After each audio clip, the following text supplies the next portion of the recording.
안녕하세요. 지메입니다. 오늘 할 내용은 경매물건 분석 주거 게시판에 있는 공매 인수사항이라는 글에 대해서 보도록 하겠습니다.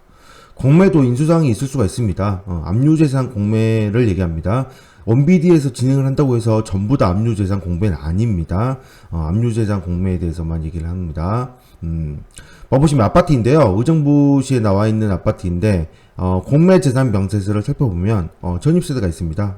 전입세대주 김씨이고요. 전입일자가 2012년 2월 28일로 나와 있고요. 보증금이 7,500만원으로 조사가 되어 있습니다.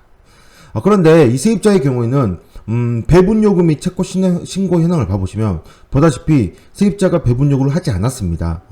배분요구를 하지 않았으므로 세입자는 대항력이 있는 세입자가 되죠. 지금 봐보시면 먼저 설정일자들을 봐보면 여기에 모두 나와 있는 날짜들보다 세입자의 전입신고가 가장 빠르죠. 그래서 이 세입자는 대항력 있는 세입자가 되고 이런 경우에는 세입자는 선택을 할 수 있습니다.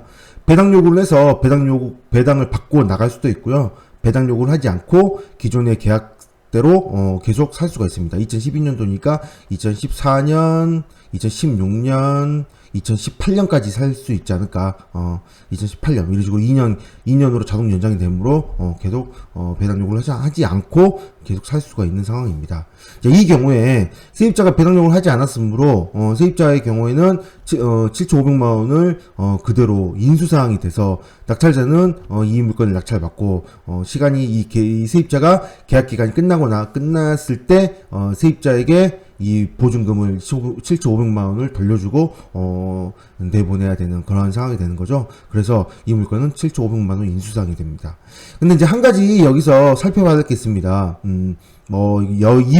이 물건에 있어서 문제는 안 되지만 그래도 꼭 한번 확인해 봐야 되는 포인트가 될 수가 있겠죠. 자, 보다시피 이 물건의 경우에 세입자는 2012년도 2월 28일 날 7,500만 원이라고 보증금 신고를 했는데 실제 국토부 실거래가를 찾아보니까 국토부 실거래가에는 2012년도 당시에 계약 내용을 봐보면 7천만 원으로 신고가 되어 있습니다.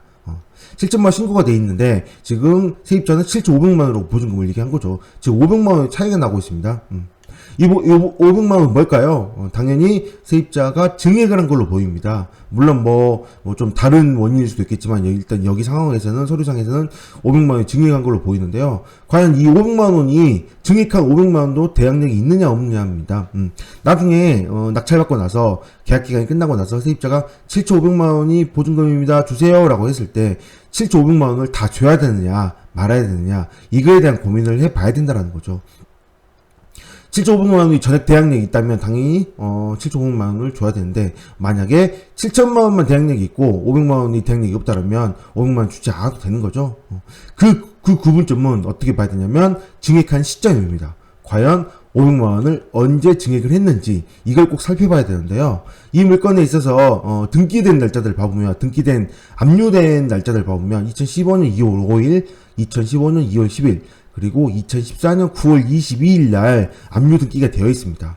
이 경우에 세입자의 500만 원 증액이 여기에 한 번이라도 등기된 날짜 이후에 증액을 했는지 이 전에 증액을 했는지가 중요한 거죠.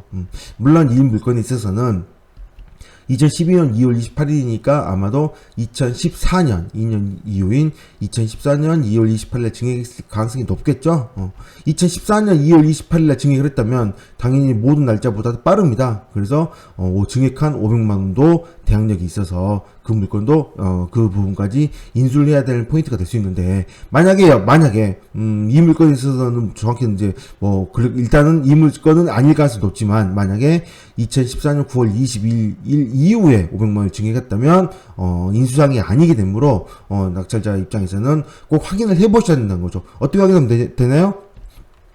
간단합니다. 나중에 7,500만 원 인수사항 맞죠? 예, 맞으므로 제가 이제 7,500만 원 보증금을 내드릴 테니 이 7,500만 원을 그 소유자에게 보냈던 그런 계좌 이체 내역 하나만 좀 보여주세요 라고 얘기를 하면 되는 거죠. 7천만원 또는 7천만원하고 500만원을 계좌 이체 내역을 보여달라고 하면 되는 거고요. 만약에 현금으로 줬다라고 한다면 현금으로 줘주기 위해서 어디선가 출금을 하셨을 거지 않냐, 출금했던 내역이라도 하나 보여달라고 해야 된다는 게 굉장히 중요한 내용이 됩니다. 또 하나 주의해야 될 점이, 전세자금 대출을 받았을 경우에는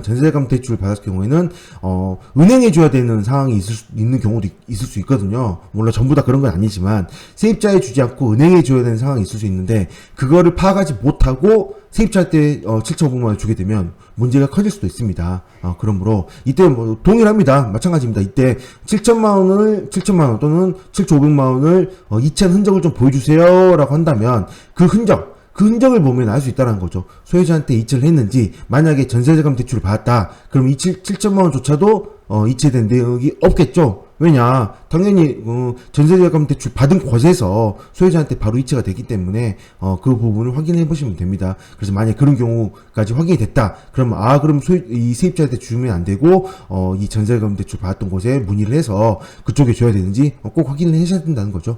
그래서 인수상이 있는 물건의 경우에는 반드시 7,500만 원 인수라고 하더라도 계약서를 정석적인 부동산까지 낀 전부 올바른 계약사라고 한다고 하더라도 꼭 이 7천만 원, 7,500만 원의 이체된 내역 꼭 한번 확인을 해보시고 문제가 없다는 걸 확인해 본 다음에 넘겨주는 걸 꼭 하셔야 됩니다. 이렇게 꼭 주의해야 되는 부분이 있으므로 인수사항이 있는 물건을 보실 때는 꼭 거래내역을 확인하셔야 됩니다. 네, 오늘 여기까지 하겠습니다. 감사합니다.